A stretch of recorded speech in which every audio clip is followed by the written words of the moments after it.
Bismillahirrahmanirrahim. Alhamdulillah. Wassalatu wassalamu ala Rasulillah wa ala alihi wa ashabihi wa mawalah. Wa ashhadu an la ilaha illallah wahdahu la syarikalah. Wa ashhadu anna Muhammadan abduhu wa rasuluhu la nabiyya ba'dah. Wa ba'du ayyuhan nas ittaqullaha mastata'tum wasma'u wa ati'u la'allakum turhamun. Kita lanjutkan pengulangan kemarin kisah tentang Nabi Daud alaihi salam. Nah, ini sebagai perbandingan dengan cerita dari tempatnya Pak Ridwan. Sama apa enggak ini? Saya bacakan kisah Nabi Daud secara garis besar saja. Ya. Nabi Daud itu diutus oleh Allah sesudah Nabi Harun. Nabi Musa alaihi salam, kemudian Nabi Harun alaihi salam. Enggak tahu di tempatnya Pak Ridwan ada enggak Nabi Harun itu? Ada. Dia bukan nabi. Nah, kalau di tempat kita nabi dia. Ya, Nabi Musa lalu dibantu oleh Nabi Harun. Tapi juga Nabi Harun juga nabi juga. Nah, sesudah itu kemudian Nabi Daud alaihissalam. Nah, saya bacakan dulu kisahnya secara ringkas ya. Dari berbagai sumber ini supaya nanti kita memahami ayat yang akan kita pelajari ini. Di sini ceritanya ringkasnya ini. Nabi Daud namanya adalah Nabi Daud bin Yisha. Adalah salah seorang dari 13 bersaudara. Keturunan yang ke-13 dari Nabi Ibrahim alaihi salam. Dia tinggal dan bermukim di kota Bethlehem. Benar apa enggak ini? Kota kelahiran Nabi Isa al-Masih alaihi salam. Dia tinggal bersama ayah dan 13 saudaranya. Nabi Daud dan Raja Tolut. Ketika Raja Tolut, yaitu Raja Bani Israel, mengerahkan orang supaya memasuki tentara, supaya menjadi tentara dan menyusun tentara rakyat untuk berperang melawan bangsa Palestina, Daud bersama 2 orang kakaknya diperintah oleh ayahnya untuk turut berjuang dan menggabungkan diri ke dalam barisan askar Tolut, barisan tentaranya Tolut. Khusus kepada Daud sebagai anak yang termuda dari 3 bersaudara, ayahnya berpesan agar dia berada di barisan belakang, tidak boleh turut bertempur. Dia ditugaskan oleh ayahnya hanya untuk melayani kedua kakaknya yang harus berada di barisan depan, membawakan makanan dan minuman serta keperluan-keperluan lainnya bagi mereka. Di samping Nabi Daud harus dari waktu ke waktu memberi laporan kepada ayahnya tentang jalannya pertempuran dan keadaan kedua kakaknya dalam medan perang. Dia, Nabi Daud, sesekali tidak diizinkan maju ke garis depan dan turut bertempur, mengingat usianya yang masih muda dan belum ada pengalaman berperang sejak dia dilahirkan. Akan tetapi ketika pasukan Tolut dari Bani Israel berhadapan muka dengan pasukan Jalut dari bangsa Palestina, Daud lupa akan pesan ayahnya. Tatkala mendengar suara Jalut yang nyaring dengan penuh kesombongan, menantang mengajak berperang kepada Bani Israel, bangsa Bani Israel. Sementara jago-jago perang Bani Israel pada berdiam diri, dihinggapi rasa takut dan kecil hati ketika melihat Jalut yang badannya besar. Dia secara spontan menawarkan diri, Nabi Daud ini, secara spontan menawarkan diri untuk maju menghadapi Jalut dan terjadilah pertempuran antara mereka berdua yang berakhir dengan terbunuhnya Jalut sebagaimana telah diceritakan dalam kisah Nabi sebelum ini. Dilempar pakai ketapel aja itu. Mati Jalut. Sebagai imbalan bagi jasa Nabi Daud karena mengalahkan Jalut, maka dijadikanlah Nabi Daud menantu oleh Raja Tolut dan dikawinkan dengan putrinya yang bernama Mikyal. Sesuai dengan janji yang telah diumumkan kepada pasukannya bahwa barang siapa yang dalam peperangan dengan Jalut nanti dia bisa membunuh Raja Jalut, bisa membunuh Jalut, maka dia akan dikawinkan dengan putrinya. Nah, peperangan dengan Jalut dimenangkan oleh Nabi Daud. Nabi Daud dikawinkan dengan putrinya. Ya, dengan karena sudah diumumkan kepada pasukan bahwa putrinya akan dikawinkan dengan orang yang dapat bertempur melawan Jalut dan mengalahkannya. Di samping Nabi Daud dipungut sebagai menantu, Daud diangkat pula oleh Raja Tolut sebagai penasihatnya dan orang kepercayaannya. Dia, Nabi Daud, disayang, disanjung, dan dihormati serta disegani bukan saja oleh mertuanya, bahkan oleh seluruh rakyat Bani Israel yang melihat Nabi Daud sebagai pahlawan bangsa yang telah berhasil mengangkat keturunan serta derajat Bani Israel di mata bangsa-bangsa sekelilingnya. Suasana keakraban, saling kasih sayang dan saling cinta yang meliputi hubungan sang menantu Daud alaihissalam dengan sang mertua Raja Tolut tidak bertahan lama. Pada akhirnya waktunya Nabi Daud merasa bahwa ada perubahan dalam sikap mertua terhadap dirinya. Jadi sudah jadi menantu, tiba-tiba mertuanya berubah sikap kepada Nabi Daud. Kemudian muka yang manis yang biasa dapat dari mertuanya berbalik menjadi muka muram dan kaku. Kata-kata yang biasa didengar dengan lemah lembut berubah menjadi kata-kata yang kasar dan keras. Nabi Daud bertanya pada dirinya sendiri, apakah gerangan kiranya yang menyebabkan perubahan sikap yang mendadak itu? Adakah hal-hal yang dilakukan olehnya atau oleh mertuanya dianggap kurang layak sehingga dia marah dan benci kepada dirinya, kepada Nabi Daud? Ataukah mungkin hati mertuanya termakan oleh hasutan dan fitnahan orang yang sengaja ingin merusak suasana harmonis dan damai di dalam rumah tangganya? Bukankah dia seorang menantu yang setia dan taat kepada mertuanya yang telah memenuhi tugasnya dalam perang sebaik yang dia harapkan? Bukankah Nabi Daud selalu tetap bersedia mengorbankan jiwa raganya untuk membela dan mempertahankan kekekalan kerajaan mertuanya? Daud tidak mendapat jawaban yang memuaskan dari pertanyaan-pertanyaan yang melintasi pikirannya itu.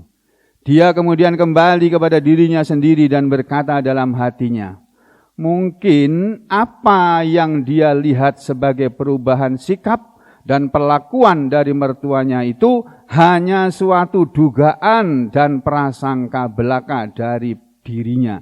Atau kalaupun memang ada, maka mungkin disebabkan oleh urusan-urusan dan masalah-masalah pribadi dari mertua yang tidak ada sangkut pautnya dengan dirinya sebagai menantu.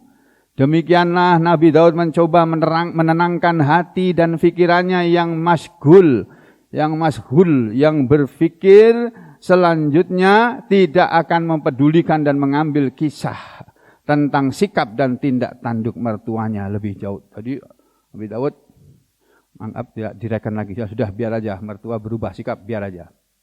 Pada suatu malam yang gelap gulita, yang sunyi senyap, ketika Nabi Daud berada di tempat tidur bersama istrinya Mikyal, Daud berkata kepada istrinya, wahai Mikyal, entah benarkah aku atau salah dalam tanggapanku, dan apakah khayalan dan dugaan hatiku belaka atau sesuatu kenyataan? Apa yang aku lihat dalam sikap ayahmu terhadap diriku? Aku melihat akhir-akhir ini ada perubahan sikap dari ayahmu terhadap diriku. Dia selalu menghadapi aku dengan muka muram dan kaku, tidak seperti biasanya. Kata-katanya kepadaku tidak selemah lembut seperti dulu. Dari pancaran pandangannya kepadaku, aku melihat tanda-tanda antipati dan benci kepadaku. Ia selalu mengelakkan diri dari duduk bersama aku bercakap-cakap dan berbincang-bincang sebagaimana dahulu dia lakukan bila dia melihatku berada di sekitarnya. Mikyal istri Daud menjawab seraya menghela nafas panjang dan mengusap air mata yang terjatuh di atas pipinya. Wahai Daud, aku tidak akan menyembunyikan sesuatu darimu. Dan sesekali tidak akan merahasiakan hal-hal yang sepatutnya engkau sebagai suamiku mengetahuinya. Sesungguhnya sejak ayahku melihat bahwa keturunanmu makin naik di mata rakyat dan namamu maka menjadi buah bibir yang disanjung-sanjung sebagai pahlawan dan penyelamat bangsa Bani Israel, dia ayahku merasa iri hati. Dan khawatir bila pengaruhmu di kalangan rakyat makin meluas dan kecintaan mereka kepadamu makin bertambah. Hal itu akan dapat melemahkan kekuasaannya dan bahkan mungkin mengganggu kewibawaan kerajaannya. Nah, ini setan mulai masuk, Pak. Masuk ke dalam hati Raja Taulut. Ayahku, walaupun ia seorang mukmin, berilmu dan bukan dari keturunan raja, sudah terlanjur menikmati kehidupan yang mewah, menjadi presiden. Menjadi raja. Ya. Dia terlanjur menduduki kursi yang empuk dan merasakan manisnya berkuasa. Orang selalu mengiyakan kata-katanya, melaksanakan segala perintahnya, dan membungkukkan diri jika menghadap kepadanya. Dia khawatir akan kehilangan semua itu dan kembali ke tanah ladangnya dan usaha ternaknya di desa, ya, atau menjadi pengusaha mebel lagi. Karenanya dia tidak menyukai orang yang menonjol, yang dihormati dan disegani rakyat, apalagi dipuja-puja dan dianggapnya sebagai pahlawan bangsa seperti engkau. Dia khawatir bahwa engkau kadang-kadang dapat merenggut kedudukan dan mahkotanya dan menjadikan dia terpaksa kembali ke masa hidupnya yang lama, sebagaimana setiap raja meragukan kesetiaan tiap orang dan berpurba sangka terhadap tindakan-tindakan orang-orangnya bila dia belum mengerti apa yang dituju dengan tindakan-tindakan itu. Wahai Daud, Mikyal istrinya meneruskan ceritanya. Aku tahu bahwa ayahku sedang memikirkan suatu rencana untuk menyingkirkan engkau dan mengikis habis pengaruhmu di kalangan rakyat. Dan walaupun aku masih walaupun aku masih meragukan kebenaran berita itu, aku rasa tidak ada salahnya jika engkau dari sekarang, wahai suamiku, berlaku waspadalah dan hati-hati terhadap kemungkinan yang terjadi hal-hal yang malang bagi dirimu. Itu ceritanya. Istrinya istri yang baik ini, ya, walaupun mertuanya, ya bela suaminya. Karena seorang perempuan kalau sudah menjadi istri seorang laki, ya orang nomor satu yang harus diperhatikan oleh si perempuan adalah suaminya. Orang tuanya nomor dua. Bagi seorang perempuan. Kalau bagi seorang laki-laki, kalau sudah berumah tangga, orang nomor satu yang harus diperhatikan oleh si laki-laki adalah ibunya. Baru kemudian istrinya. Daud merasa heran kata-kata istrinya itu. Lalu dia bertanya kepada dirinya dan kepada istrinya. Mengapa terjadi hal yang demikian itu? Mengapa kesetiaanku diragukan oleh ayahmu? Padahal aku dengan jujur dan ikhlas hati berjuang di bawah benderanya, menegakkan kebenaran dan memerangi kebatilan, serta mengusir musuh ayahmu. Taulut telah kemasukan godaan iblis yang telah menghilangkan akal sehatnya, serta mengaburkan jalan pikirannya. Kemudian tertidurlah Daud selesai mengucapkan kata-kata itu. Pada keesokan harinya Nabi Daud terbangun oleh suara seorang pesuruh raja yang menyampaikan panggilan dan perintah kepadanya untuk segera datang menghadap kepada Raja Talut. Berkatalah sang Raja Talut kepada Daud yang berdiri tegak di hadapannya.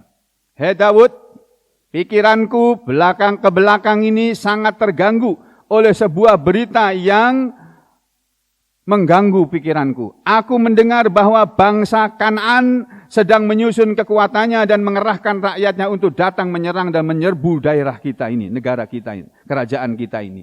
Engkaulah harapanku satu-satunya, hei Daud, yang akan dapat menangani urusan ini. Maka ambillah pedangmu dan siapkanlah peralatan perangmu, pilihlah orang-orang yang engkau percaya di antara tentaramu dan pergilah serbu mereka di tempat tinggal mereka sebelum mereka datang kemari. Janganlah engkau kembali dari medan perang kecuali dengan membawa bendera kemenangan atau dengan jenazahmu dibawa di atas bahu tentaramu. Ini siasat Talut untuk menyingkirkan Daud, disuruh perang biar mati. Ya. Talut, ya ini orang kalau sudah terenak dengan kekuasaan, walaupun asalnya petani nih, Talut ini, ya sudah terlanjur berkuasa nyaman, orang-orang yang mau berkibar benderanya diganggu. Nah, kalau di Indonesia ini Anies ini, nah ini Anies jangan sampai muncul. Nah itu, atau Gatot ini, Gatot dihilangkan. Siapa lagi yang mau muncul? Dihilangkan. Gitu Pak caranya Pak kalau berkuasa. Tuh, model Firaun. Ya. Talut hendak mencapai dua tujuan sekaligus dengan siasatnya ini. Dia hendak menghancurkan musuh yang selalu mengancam negerinya dan bersamaan dengan itu mengusir Daud dari bumi kerajaannya. Karena hampir dapat dipastikan kepada dirinya bahwa Daud tidak akan kembali selamat dan pulang hidup dari medan perang kali itu. Ini bangsa Kanaan kuat kan, Daud paling mati nanti gitu. Siasat yang mengandung niat jahat dan tipu daya Talut ini bukan tidak diketahui oleh Daud. Dia merasa ada udang di balik batu. Nah, dalam SKB 3 Menteri juga ada udang di balik batu. Di mana dalam perintah Talut itu kepadanya, ya, dia merasa ada udang di balik batu dalam perintah Talut itu kepadanya. Namun dia sebagai rakyat yang setia dan anggota tentara yang disiplin, ia menerima dan melaksanakan perintah itu dengan sebaik-baiknya tanpa mempedulikan apa atau memperhitungkan akibat yang akan menimpa dirinya. Dengan bertawakal kepada Allah, berpasrah diri kepada takdirnya dan berbekal iman dan takwa, di dalam hatinya berangkatlah Daud beserta pasukannya menuju daerah bangsa Kanaan. Dia tidak luput dari lindungan Allah yang memang telah mentakdirkan dalam takdirnya mengutus Daud sebagai nabi dan rasul. Maka kembalilah Daud ke kampung halamannya beserta pasukannya dengan membawa kemenangan gilang gemilang. Menang dia dalam perang. Kedatangan Daud kembali dengan membawa kemenangan diterima oleh Talut dengan senyum dan tanda gembira yang dipaksakan oleh dirinya. Ia berpura-pura menyambut Daud dengan penghormatan yang besar dan puji-pujian yang berlebih-lebihan, namun dalam dadanya makin menyala-nyala api dendam dan kebenciannya. Apalagi disadarinya bahwa dengan berhasilnya Daud menggondol kemenangan, pengaruhnya di mata rakyat makin naik dan makin dicintainya. Makin dicintailah dia oleh Bani Israel. Sehingga di mana saja orang berkumpul, tidak lain yang dipercakapkan hanyalah tentang diri Nabi Daud. Keberaniannya, kecakapannya, memimpin pasukan, dan kemahirannya menyusun strategi dan sifat-sifat yang dapat mengalahkan bangsa Kanaan yang membawa kembali ke rumah kemenangan yang menjadi kebanggaan seluruh bangsa. Gagallah siasat Talut menyingkirkan Daud dengan meminjam tangan orang-orang Kanaan. Dia kecewa tidak melihat jenazah Daud diusung oleh tentaranya yang kembali dari medan perang sebagaimana yang dia harapkan dan dia ramalkan. Tetapi dia melihat Daud dalam keadaan segar bugar, gagah perkasa, berada di hadapan pasukannya menerima elu-eluan rakyatnya dan sorak-sorai tanda cinta kasih sayang mereka kepadanya sebagai pahlawan bangsa yang tidak terkalahkan. Talut yang dibayangi rasa takut akan kehilangan kekuasaan melihat makin meluasnya pengaruh Daud, terutama sejak kembalinya dari perang dengan bangsa Kanaan, berpikir jalan satu-satunya yang akan menyelamatkan dia dari ancaman Daud ialah membunuhnya secara langsung. Lalu diaturlah rencana pembunuhannya. Gini loh Pak, kalau orang sudah kemakan kekuasaan, sudah angkara murka, nggak peduli itu saudara atau siapa yang menghalangi, sikat. Nah, ini kalau orang nggak beriman. Kalau orang beriman nggak begitu. Ya. Nah, kemudian lalu diaturlah rencana pembunuhannya sedemikian cermatnya sehingga tidak akan menyeret namanya terbawa-bawa ke dalamnya. Ini juga model politik ini.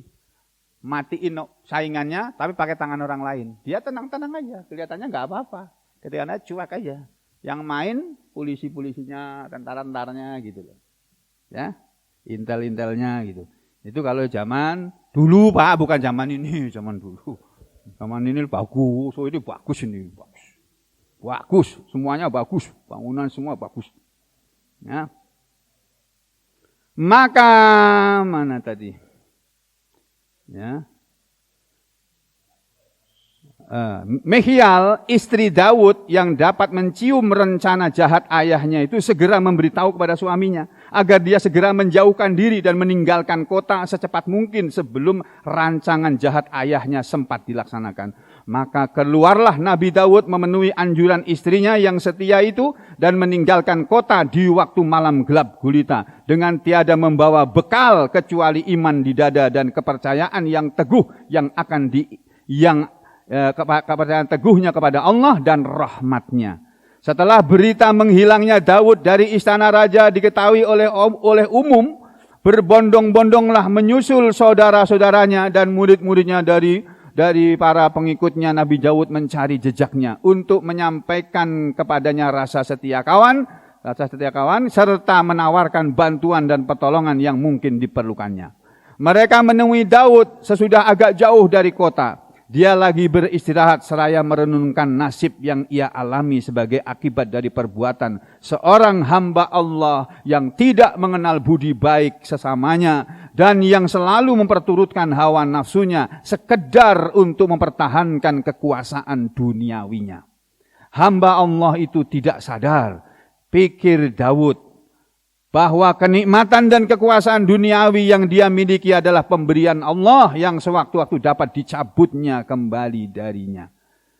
Nabi Daud dinobatkan sebagai raja. Nah, ini judulnya. Raja Tolut makin lama makin berkurang pengaruhnya dan merosot kewibawaannya. Kalau sekarang kepercayaannya berkurang.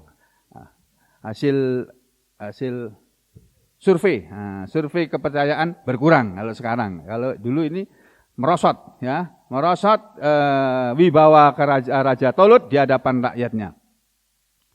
Sejak ditinggalkan oleh Daud dan setelah rakyat mengetahui rencana jahatnya terhadap orang yang telah berjasa membawa kemenangan demi kemenangan bagi negara dan bangsanya. Dan sejauh penghargaan rakyat terhadap Tolut merosot, sejauh itu pula cinta kasih mereka kepada Daud makin meningkat. Sehingga banyak di antara mereka yang lari mengikuti Daud dan menggabungkan diri ke dalam barisannya. Hal mana menjadikan Tolut kehilangan akal dan tidak dapat menguasai dirinya. Dia lalu menjalankan siasat tangan besi, ya, menghunus pedang dan membunuh siapa saja yang meragukan kesetiaannya. Tidak terkecuali di antara korban-korbannya terdapat para ulama dan para pemuka rakyat. Suruh mengkritik, tapi setelah dikritik tangkap. Tolut yang mengetahui bahwa Daud yang merupakan satu-satunya saingan baginya masih hidup, yang mungkin sekali akan menuntut balas atas pengkhianatan dan rencana jahatnya, merasakan tidak dapat tidur nyenyak dan hidup tentram di istananya sebelum dia melihat Daud mati terbunuh. Karenanya dia mengambil keputusan untuk mengejar Daud dimanapun dia berada. Dengan sisa pasukan tentaranya yang sudah goyah disiplinnya dan sudah goyah kesetiaannya kepada istana. Dia pikir harus cepat-cepat membinasakan Daud dan para pengikutnya sebelum mereka menjadi kuat dan bertambah banyak pengikutnya. Seperti zaman sekarang ini Pak. Apa-apa yang berhubungan dengan dia tidak boleh, pakai baju begitu nggak boleh, pakai simbol-simbol itu nggak boleh, udah dilarang itu gitu ya. Daud beserta para pengikutnya pergi bersembunyi di sebuah tempat persembunyian. Tatkala mendengar bahwa Tolut dengan laskarnya sedang mengejarnya dan sedang berada tidak jauh dari tempat persembunyiannya. Dia menyuruh beberapa orang dari para pengikutnya untuk melihat dan mengamat-ngamati kedudukan Tolut yang sudah berada dekat di tempat mereka bersembunyi. Mereka kembali memberitahukan kepada Daud bahwa Tolut dan laskarnya sudah berada di sebuah lembah dekat dengan tempat mereka dan sedang tertidur semuanya dengan nyenyak. Mereka berseru kepada Daud, jangan menyia-nyiakan kesempatan yang baik ini wahai Daud untuk memberi pukulan yang mematikan kepada Tolut dan laskarnya. Anjuran mereka ditolak oleh Daud. Jadi ada yang usul, ini mumpung mereka pada tidur asik, kita bunuh aja mereka semuanya. Daud tidak mau. Gak mau main bunuh-bunuh begitu, gak mau. Itu orang beriman ya, bagaimanapun tuh mertuanya dan dia beriman. Ya. Nah, Nabi Daud tidak mau. Tapi apa yang dianjurkan oleh Nabi Daud? Daud menolak anjuran mereka dan dia buat sementara merasa cukup dengan peringatan pertama bagi Tolut, yaitu dia menyuruh menggunting saja sudut bajunya selagi dia nyenyak dalam tidurnya. Jadi raja lagi tidur, digunting bajunya. Setelah Tolut terbangun dari tidurnya, dihampirilah dia oleh Daud. Ditunggu sampai bangun, ditunggu. Lalu Daud menunjukkan potongan gunting sudut bajunya tadi. Sambil menunjukkan itu berkatalah Daud kepada Tolut, lihatlah pakaian bajumu ini yang telah aku gunting sewaktu engkau tidur nyenyak. Sekiranya aku mau, niscaya aku dengan mudah telah membunuhmu dan menceraikan kepalamu dari tubuhmu. Namun aku masih ingin memberi kesempatan kepadamu untuk bertaubat kepada Allah dan ingat kepada Allah, serta membersihkan hati dan pikiranmu dari sifat-sifat dengki, hasad dan buruk sangka yang engkau jadikan dalih untuk membunuh orang sesuka hatimu. Tolut tidak dapat menyembunyikan rasa terkejutnya bercampur malu yang nampak jelas pada wajahnya yang pucat. Dia berkata menjawab Daud, sungguh engkau adalah lebih adil dan lebih baik hati daripada aku. Engkau benar-benar telah menunjukkan jiwa besar dan perangai yang luhur. Aku harus mengakui hal itu.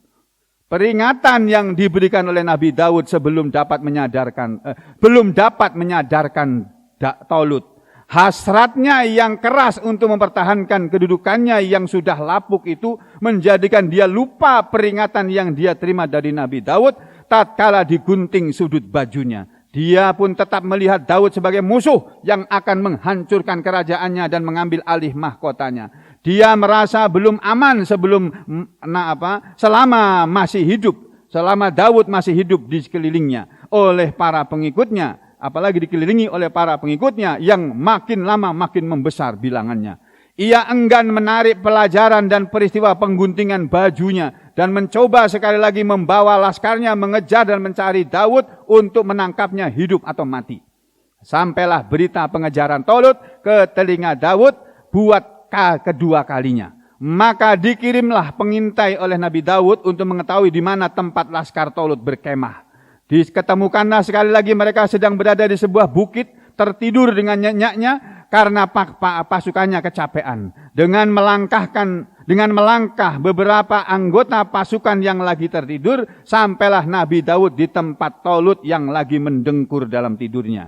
Diambilnyalah anak panah yang tertancap di sebelah kanan kepala Tolut beserta sebuah kendi air yang terletak di sebelah kirinya. Kemudian dari atas bukit berserulah Nabi Daud sekeras-keras suaranya kepada anggota pasukan Tolut agar mereka bangun dari tidurnya dan menjaga baik-baik keselamatan rajanya yang nyaris terbunuh karena kecapeannya mereka.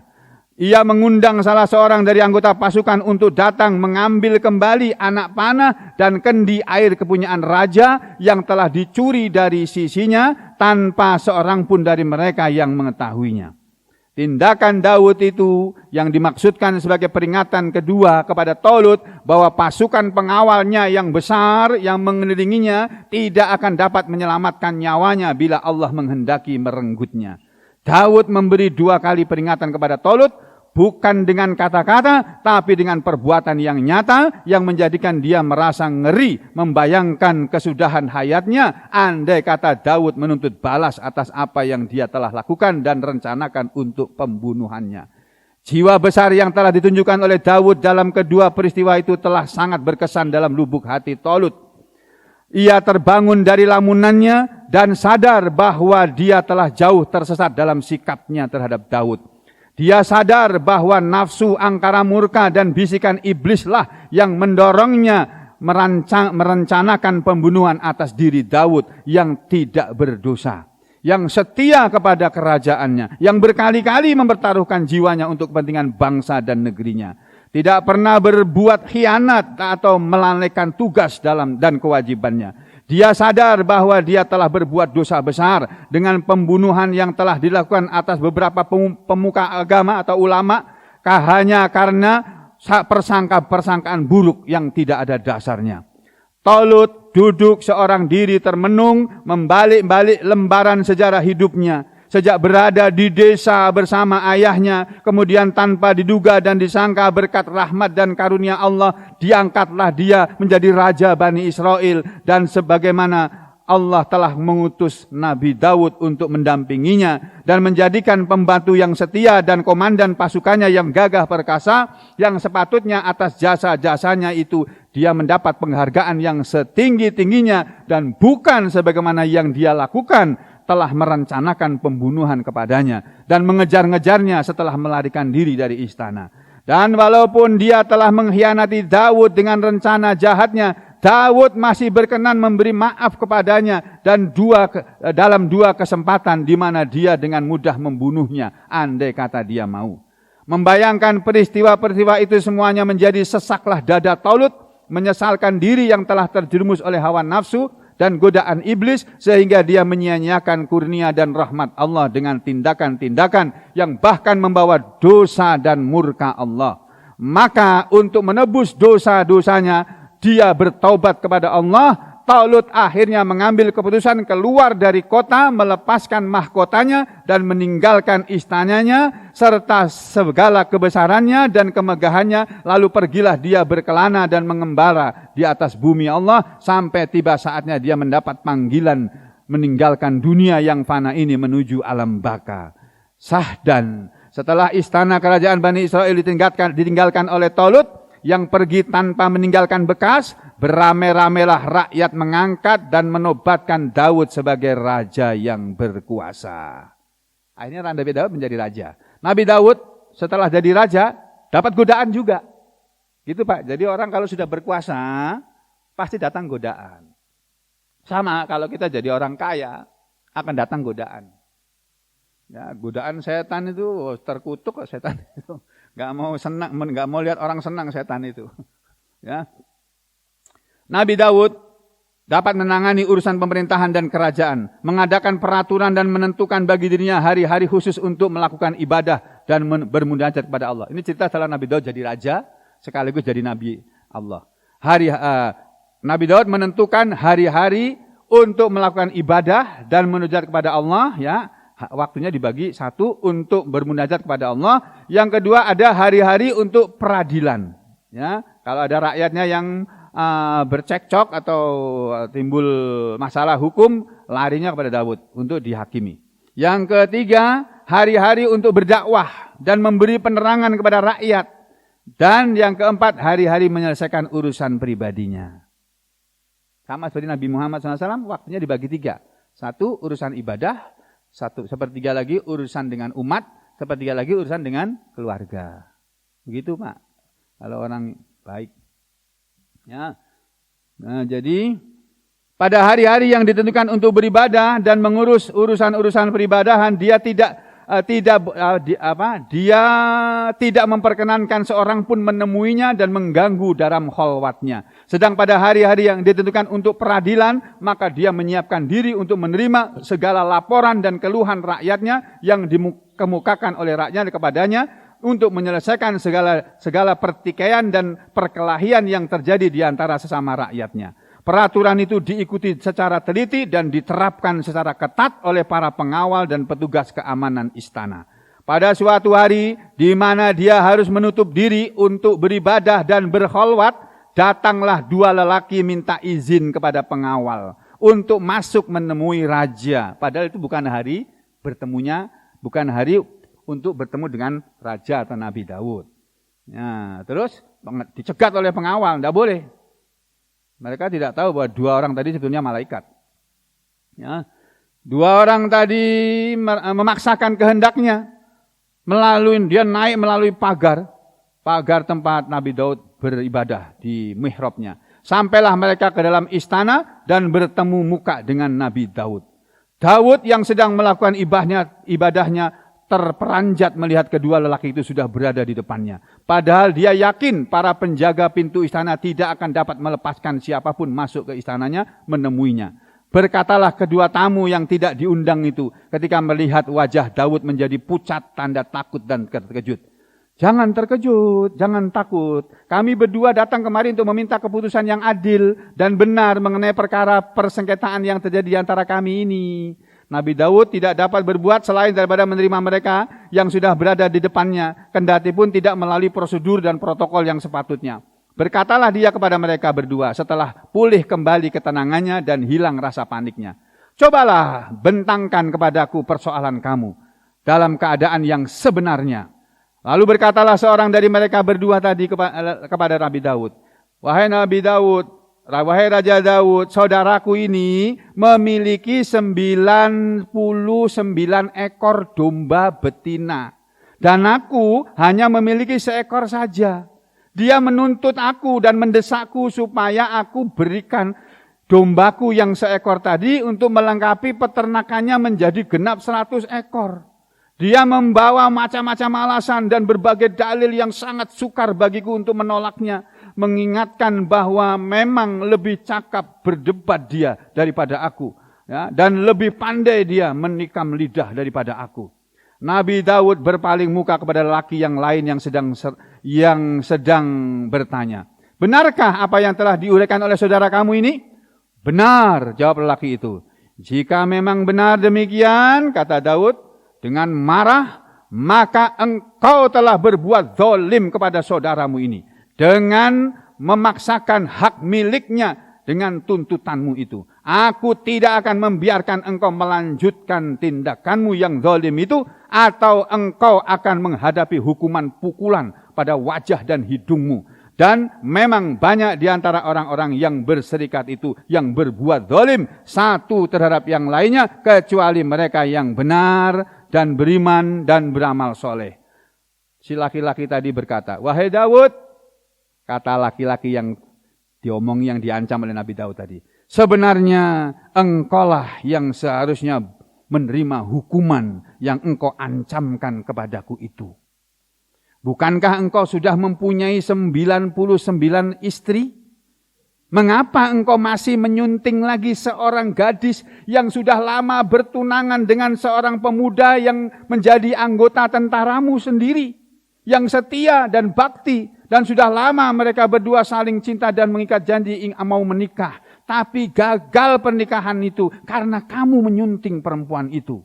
Nabi Daud pun tercengang mendengar jawaban lelaki tadi, tegas dan pedas, dan itu sekali lagi memikirkan keadaan sasaran yang dengan tujuan kata-katanya. Sekonyong-konyong lenyaplah, menghilanglah dari pandangannya kedua sosok tubuh lelaki tadi. Habis ngomong gitu, dua orang tadi menghilang. Baru Nabi Daud sadar ternyata itu malaikat. Ini diceritakan di sini, Pak. A'udzu billahi minasyaitonir rajim. Inna sesungguhnya kami sakharna, kami telah menundukkan al-jibala, gunung-gunung itu ma'ahu bersama Nabi Daud. Yusabbihna, gunung-gunung itu selalu bertasbih bil asyi wal isyraq, di waktu petang dan di waktu pagi. Jadi saudara, menurut ayat Al-Quran ini, gunung-gunung itu bertasbih.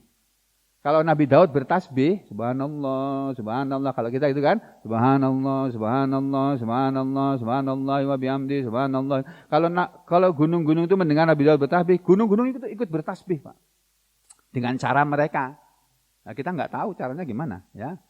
Wat-tayra mahsyurah, dan burung-burung itu pun dalam keadaan terkumpul, kullul lahu awwab, semua burung-burung itu kepada Allah bertaubat. Maksudnya burung-burung itu pun taat, bertasbih, mengikuti tasbihnya Nabi Daud. Bayangkan, Pak.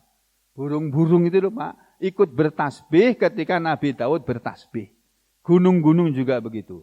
Wa syadadna mulkahu, dan kami telah menguatkan kerajaan Nabi Daud. Wa atainahu, dan kami telah memberi kepadanya al-hikmah, pemahaman terhadap Alkitab. Wa faslal khitab, dan kecakapan berbicara. Nabi Daud tuh pintar ngomong, pintar berdebat. Ya, Nabi Daud. Wahal ataka naba'ul khasm, dan apakah telah datang kepadamu wahai Rasulullah naba'ul khasmi, cerita tentang orang yang bertengkar.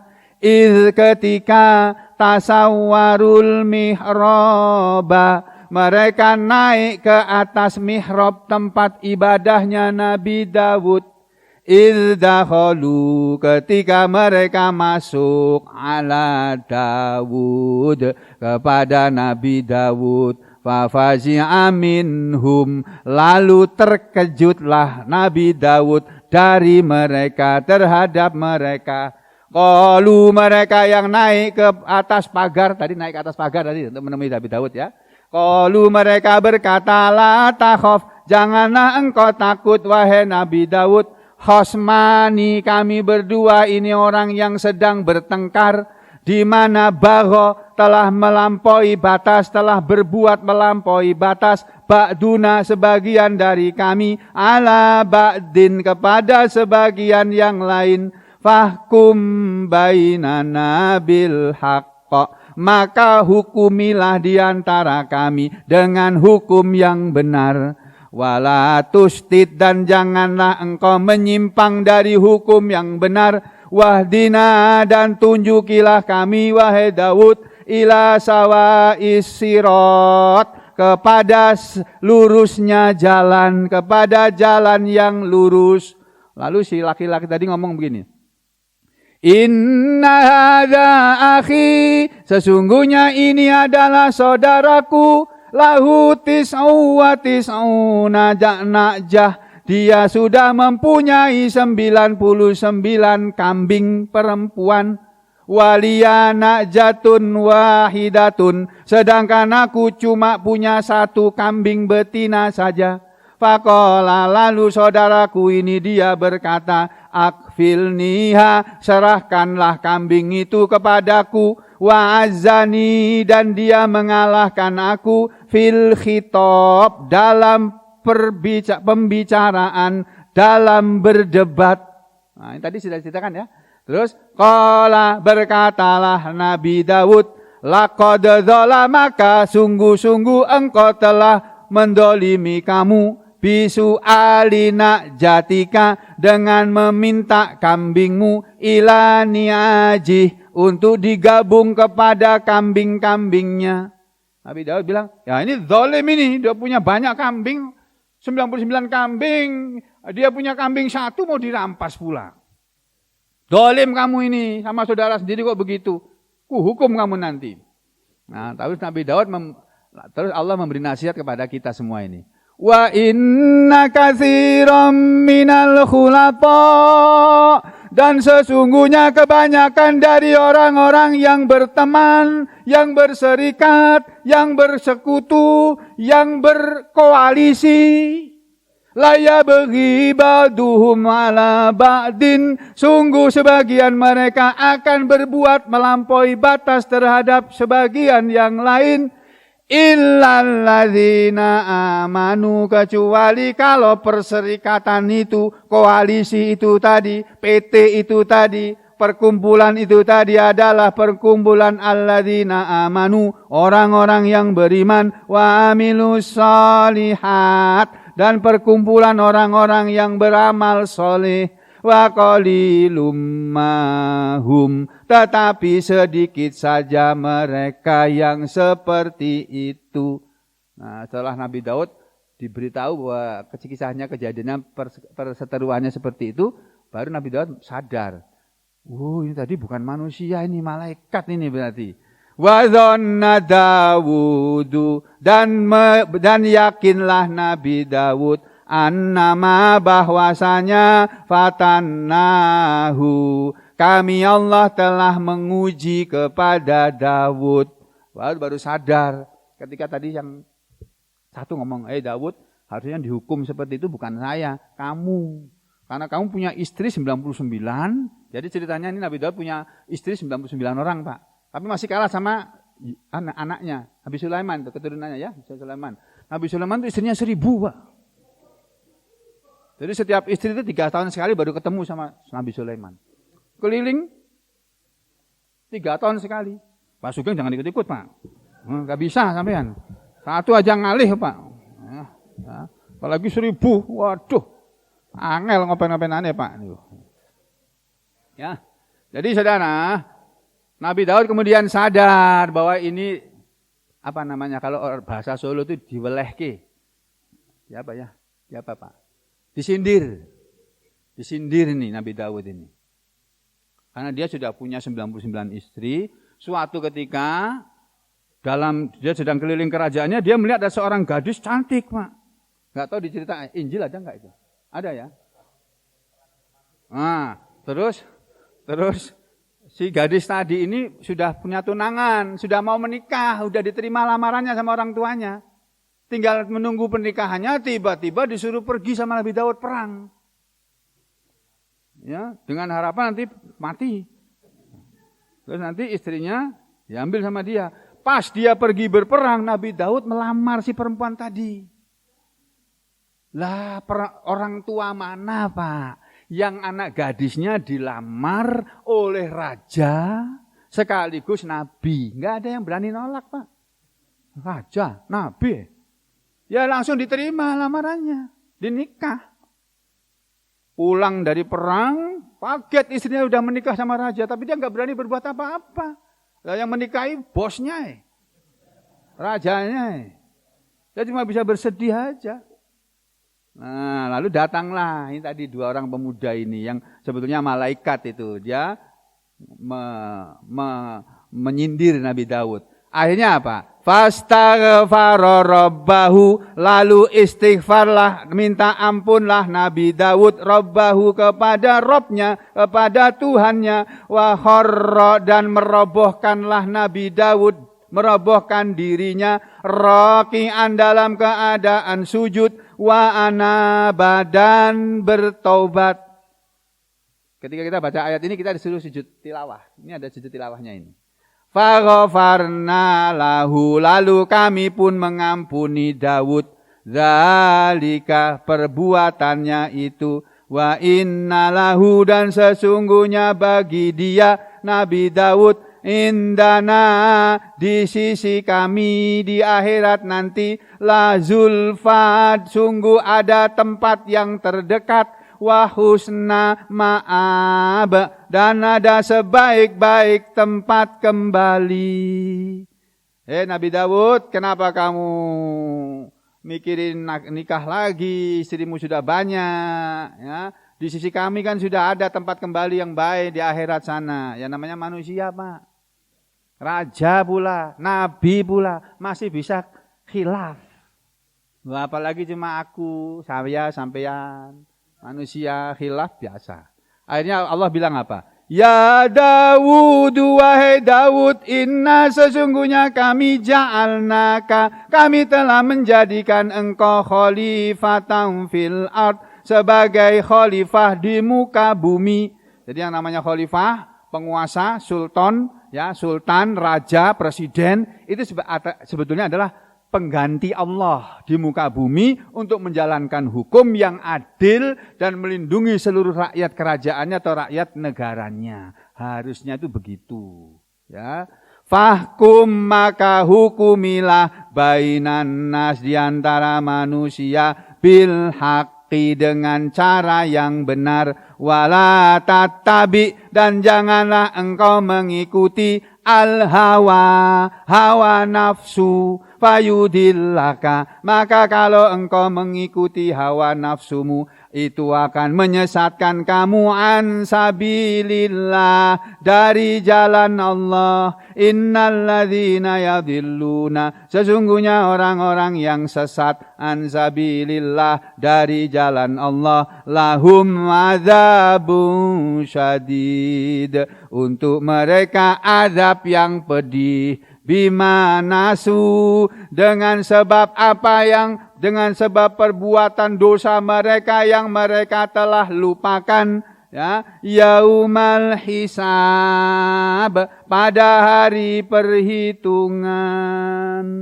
Nah, sampai sini aja. Nanti kita lanjutkan besok pagi. Insyaallah. Aku lu qauli hadza astaghfirullah li wa lakum. Allahumma taqabbal minna innaka antas samiul alim wa tub alaina innaka antat tawwabur rahim. Wa sallallahu ala Muhammadin wa ala ali Muhammad walhamdulillahi rabbil alamin.